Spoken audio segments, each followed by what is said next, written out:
ভক্তগণ, একজন বৈষ্ণব সাধক কেবল বাহ্যিক আচার নয়, অন্তরের ভক্তি, চরিত্র ও আচরণের মাধ্যমে নিজেকে প্রকাশ করেন। শাস্ত্রে বৈষ্ণব সাধকের যে লক্ষণগুলো বলা হয়েছে, আসুন আমরা তা সহজভাবে একটু বোঝার চেষ্টা করি। ভক্ত, প্রথমেই আসে অটল ভক্তির কথা। সর্বদা হরিনাম জপ আর কীর্তনে মগ্ন থাকেন। জীবনের একমাত্র লক্ষ্যই হচ্ছে ভগবানের সেবা করা। এটাই হলো অটল ভগবত ভক্তি। সর্বজীবের প্রতি দয়া পরবশ হতে হবে, অর্থাৎ সকল জীবকে ভগবানের অংশ মনে করে সবাইকে সমানভাবে ভালোবাসতে হবে, কারো প্রতি বিদ্বেষ করা যাবে না।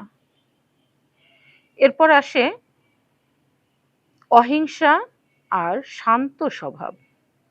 ঝগড়া, বিবাদ, হিংসা থেকে সর্বদা দূরে অবস্থান করে মনকে শান্ত আর স্থির রাখতে হবে। এরপর নম্রতা আর অহংকারহীনতা।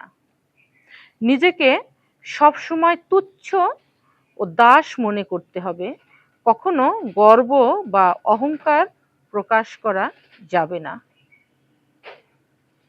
শাস্ত্র অনুসারে জীবন গঠন করতে হবে, তার মানে গীতা, ভাগবত, চৈতন্য চরিতামৃত আদি পৌরাণিক গ্রন্থ অনুসরণ করে নিজের আচরণে তাকে আনতে হবে।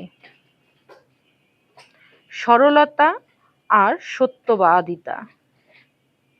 মিথ্যা, প্রতারণা থেকে দূরে থাকতে হবে, সহজ সরল জীবন যাপন করতে হবে। ইন্দ্রিয় সংযম। কাম, ক্রোধ, লোভ, কামনা করে ভক্তদের সঙ্গে হরিকথা বা কীর্তনে আনন্দ,